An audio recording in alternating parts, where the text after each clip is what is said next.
It started like any regular Tuesday morning at the First Federal Bank down on Cedar Avenue. The sun was high, the air dry with the heat of early July, and the lobby buzzed with the small talk of midweek errands. James R. Matthews, a retired U.S. Army Staff Sergeant pushing 70, stepped through those glass doors wearing his well-worn fatigue cap and a windbreaker that had seen better decades. He moved slowly, not because he wanted to, but because life had left its marks. A cane in his right hand, a slight limp in his left leg, and a look in his eye that told anyone paying attention, this man has stories. But not everyone paid attention. Certainly not the young bank teller Darren, who looked up from his monitor and sneered the moment James hobbled up. "Sir, this line's for business account holders. The general line's over there," he said, pointing like James was an inconvenience. Not a customer. James didn't argue. He just nodded and moved to the other line. A woman behind him whispered to her kid, loud enough for others to hear. Some people just love to wear that military stuff like it means something. Another man chuckled. Bet. He bought that hat at a thrift store. James heard it. Of course he did. But he stayed quiet. He didn't need to prove himself to strangers, but that all changed when he finally reached the front. He handed over his ID, military issued, and a bank slip. Darren stared at it, squinting like it was written in code. "This ID isn't real," he said. James raised an eyebrow. "Excuse me?" Darren slid the ID back like it was contagious. Anyone can laminate a piece of plastic. "We don't process veteran benefits here unless you go through the proper channels. I'll need to call my supervisor." James stood still, his hands steady. "You do that." But before Darren moved, he muttered under his breath, "Stolen valors. A crime, you know." The words didn't go unnoticed. They echoed in the high-ceilinged lobby, catching the ears of everyone. Some folks looked away, pretending not to hear. Others turned and stared, curious, judgmental. James didn't flinch, but something in his posture shifted. Not anger, resolve. Like a man preparing for one more battle he didn't ask for. Then came the sound of heavy boots on tile, rhythmic, sharp, purposeful. Everyone turned to see a tall man in full dress uniform stride through the bank doors. Silver stars on his shoulders, ribbons on his chest. A presence that filled the room like a storm front. "Where is he?" the man barked. His voice carried authority, the kind that's forged in fire, not offices. Darren looked up, confused. Can I help you, sir?" The general ignored him, walked straight to James and saluted. A full, crisp salute. "Staff Sergeant Matthews, sir." It's been an honor waiting for this moment. James, taken aback, returned the salute with emotion burning behind his weathered eyes. "General Monroe," he said softly. The room went silent. Darren's face drained of color. You know him?" The general turned, eyes cold as steel. "Know him? I served under him. When I was a lieutenant in Kandahar, this man pulled me out of a burning convoy." "He's the reason I stand here today. And you accused him of lying?" The silence turned into murmurs, and the murmurs turned into shame. The woman who'd made the thrift store comment grabbed her kid and shuffled out fast. The man who'd laughed looked at his shoes. Darren stammered, trying to explain, but General Monroe wasn't interested. "You'll process his paperwork. You'll apologize. And then you'll go through every staff training module your bank offers on respect, identification, and military protocol." He didn't shout. He didn't need to. His words carried weight, all on their own. Darren nodded quickly, stumbling over an apology. James simply nodded again. He didn't gloat. He didn't smile. He just quietly took his receipt, turned to General Monroe and said, "Thanks for showing up." The general grinned. "Always got your six, Sergeant.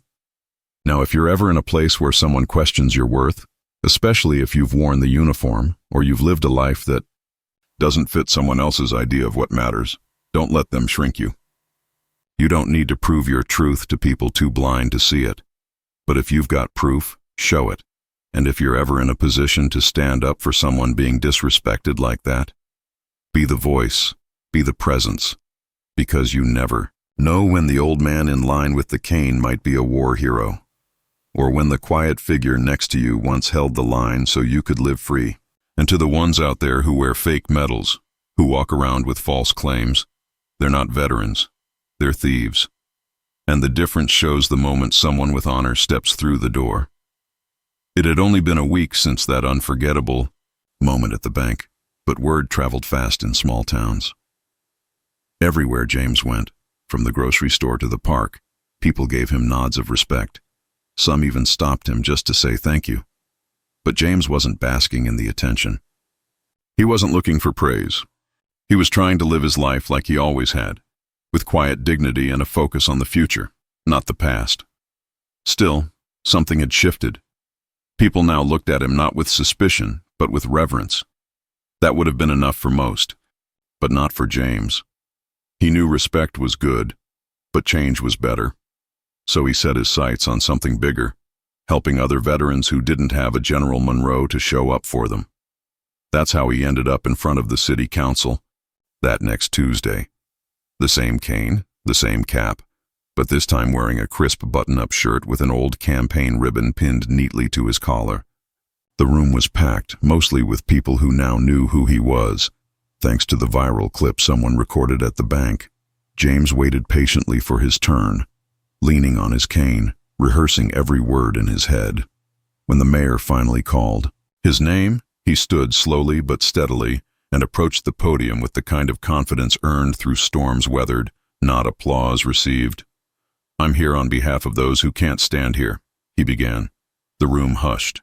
"I'm here for the ones sleeping under bridges, the ones who came back but never really came home, the ones who get looked at the way I was looked at in that bank, like they don't belong." He paused, scanning the crowd. "We need a veterans resource center in this town, and not next year, not when the budget clears. Now, we've got empty buildings downtown. We've got volunteers willing to teach resume writing, offer legal help, provide mental health support. What we don't have is commitment. I'm asking for that tonight." A man in a suit coughed, clearly uncomfortable. "Mr. Matthews, we appreciate your service, but our fiscal priorities—" James didn't raise his voice. He didn't have to. "If you have money for a dog park upgrade and a new light show for the fall festival, then you have money for the people who made it possible for you to argue over lights and lawns. Don't thank me. Back me." A quiet gasp spread across the room, followed by a slow, powerful applause. One by one, people rose to their feet, not because it was polite, but because it was true.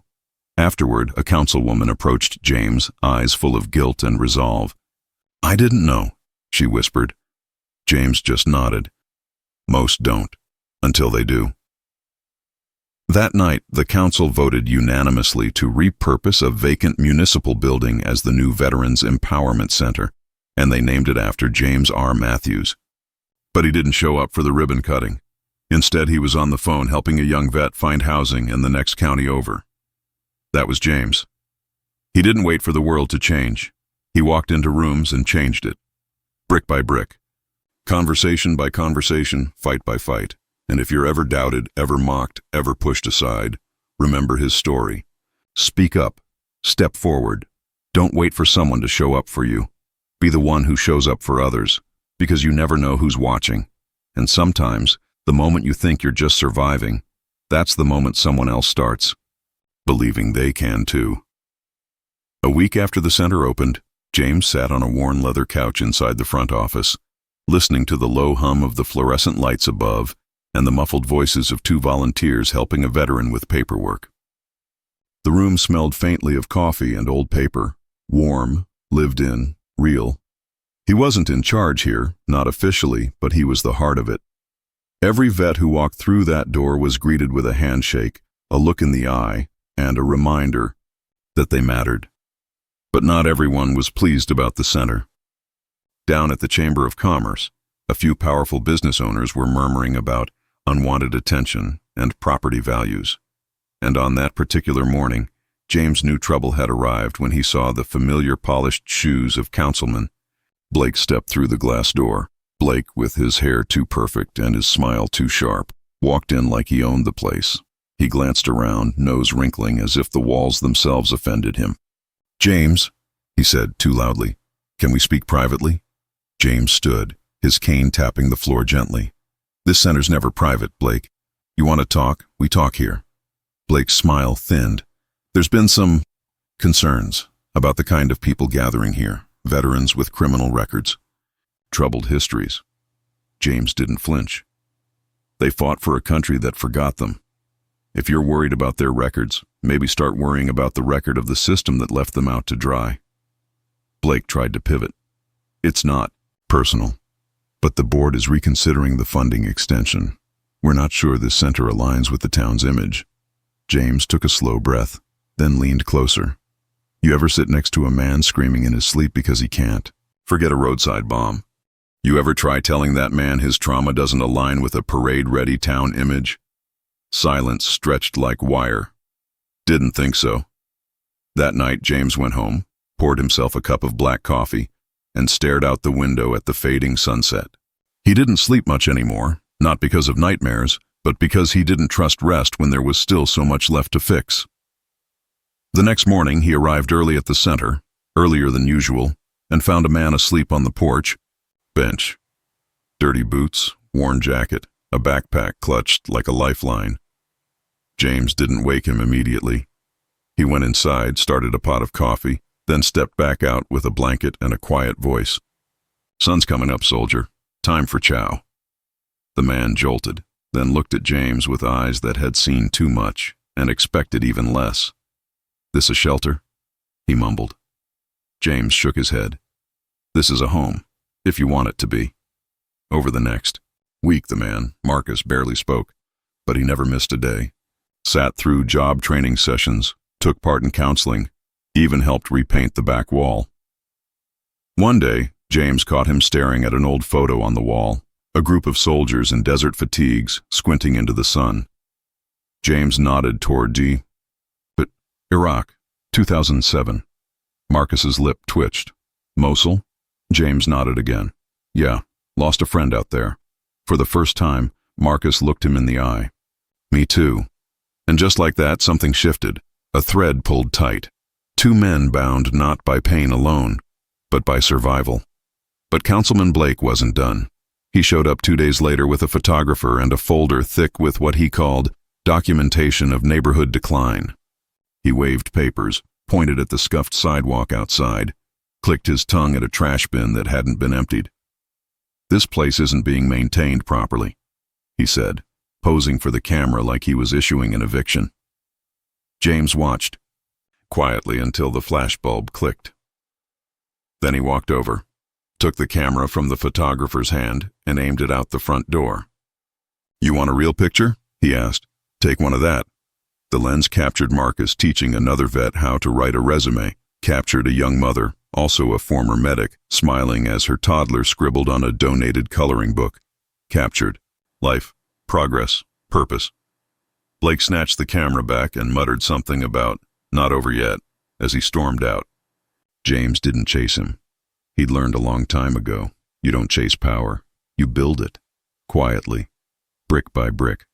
Just like he was doing here. That Friday, Marcus stood at the front of the room during a community open house. Clean clothes, chin high, voice clear. He spoke about second chances, about how he had almost given up before walking through the center's doors. He ended with this. They told me I was broken, but maybe I'm just healing. The crowd stood, clapped, and James, off in the corner, felt his throat tighten. Not because of emotion, but because of purpose. This is what fighting back looked like. Not with fists, but with foundations. Not with anger, but with action. And if anyone had a problem with that, well, they were welcome to try and shut it down. But they better be ready. Because this time, they weren't just going up against a single man. They were up against a whole wall of men and women who had finally remembered they still had something left to fight for. And that kind of unity? You can't legislate it. And you sure as hell can't bulldoze it with bureaucracy. 2 months later, the center was running at full capacity, veterans arriving from neighboring counties and sometimes even states.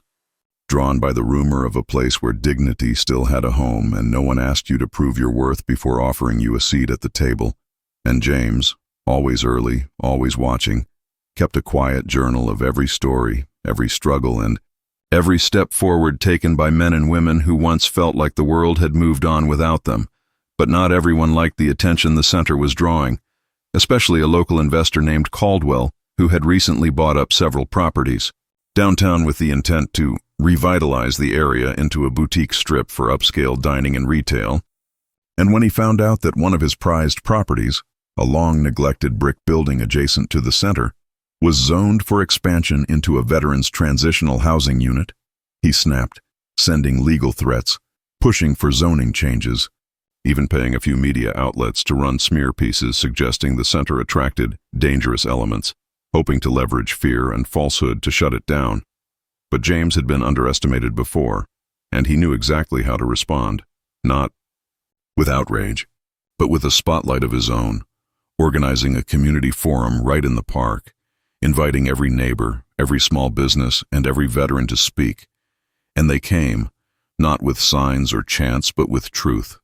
Real stories of suicide narrowly avoided, of family reunions made possible, of jobs found through training at the center. And when Marcus took the stage, holding up the keys to his first apartment in 6 years, the crowd fell silent, then exploded in applause so raw and loud it drowned out the few protesters Caldwell had planted at the back, who quietly folded their signs and slipped away as if they'd suddenly realized they were on the wrong side of history. And as the sun dipped low and the crowd lingered, James stood beside Councilwoman Harper, who had once dismissed his idea as too ambitious, now wiping her eyes and whispering, "I was wrong," to which James only nodded and replied, "You weren't wrong, just early to understand." And that night, something remarkable happened. Local news ran the story not just of the forum, but of James's life, the bank incident, the general's defense, the center's rise, and for once, the media didn't edit out the hard parts, the messy truths, the parts that made the story more than a feel-good piece. And as the segment aired, James sat alone in the darkened break room, sipping black coffee, not smiling but reflecting, because this wasn't the end of anything. It was the continuation of everything. And the next morning, when he opened the center's doors, there were 4 new veterans waiting, one of them shaking from withdrawal, another too anxious to speak. And as James stepped forward with that same calm presence, he whispered, "You made it. Now let's get to work." Because that's what he did, and what you must do too, if you ever find yourself doubted, discarded, or disrespected for what you've survived. Don't let anger lead you. Let action speak for you. Let the truth work harder than the lie. And if no one stands up for you, become the one who stands up for someone else. Because one day, someone might see you and realize they're not alone, either. And that's the first step to healing a world that forgot how to say thank you to its own protectors. One story, one center, one voice at a time.